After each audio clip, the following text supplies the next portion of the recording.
Minion in! Normally, I'm not the type to read patch notes. I like to be surprised. The amount of complaining that comes with change is the same regardless. But this is a pretty big one, so I wanted to share with you some of the highlights that are coming your way. These aren't all the changes, just the ones I felt would impact my playing experience the most.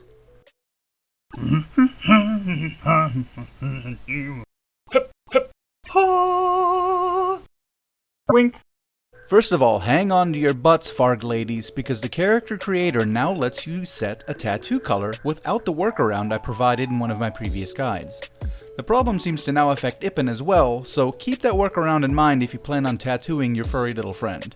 Click the card at the top for the workaround. Before I get to more changes, I should note that this server downtime comes with the end of the Union discount event as well as the 10% PvE XP bonus event.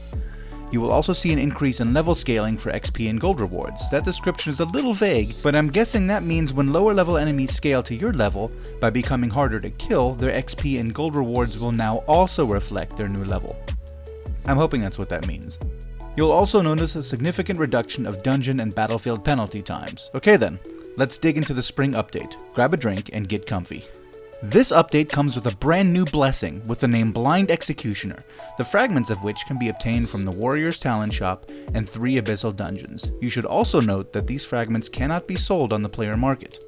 The primary focus of this blessing is to provide your character with skills designed for combat against multiple enemies at once, meaning it's bound to become a favorite for grinding regionals and gold farming.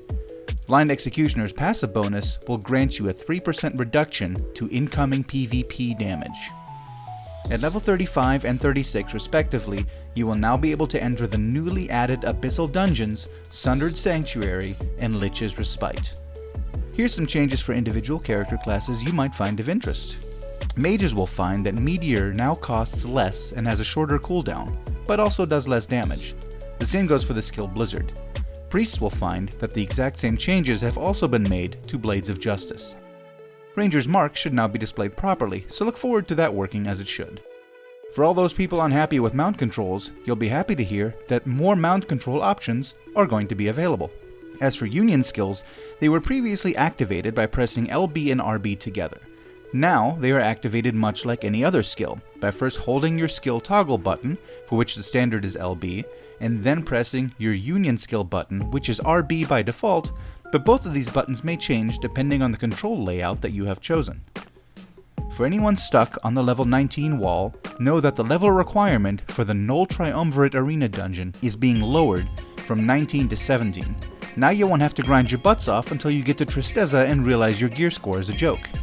Here's some changes that should interest you while running around in the world. All humanoid monsters in the field will now use a skill to slow players if they move too far away during combat.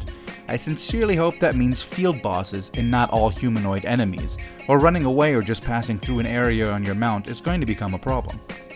Harpy Queen won't teleport anymore, and Revived Murderer no longer gets an unlimited number of blood pools, and also has a limit on how often he can drink from them. To give him his edge back, the devs have increased his movement speed. Gideon's HP is being reduced by 12%. Hopefully that means we need less damage buffs before taking him on. And finally, high-level players can once again rescue lobies rooted by Bone Dragon. Estate stuff. Notifications have been added to let you know when jobs have been completed. Also, the hiring process will provide you with more info on potential workers, and animals will respond more clearly when successfully tamed. Hitting level 40 now grants you the Living Legend achievement and title. Voice chat will now work when logging in at Soulpires, so get ready to listen to even more people mouth-breathing idly into their mics while you cook. There are also a whole slew of new items, including new A-grade equipment and simple repair tools for repairing grade C and lower gear. Regular repair tools will now only work on grade B gear. You may also be interested to know that the limited time merchant will have an artifact core box for sale for 100,000 gold each, and you can buy up to 3 of them per day. While some of you may be upset by this, and I can already hear the tantrums, many will rejoice to know that PvP will no longer be possible near teleposts. Also, outlaws and criminals will now display a visible health bar in combat. We've got 4 new mounts to look forward to, namely the Golden Horned Buffalo, the Golden Hellbull, Grain Axebeak, and Azure Coat Reindeer, which is strictly a PvP reward. We can also look forward to an enormous list of fixes and adjustments. For a full list of every last change in the spring update, you can click on the link I provided in the description below. I'll see you guys in game. Minion out.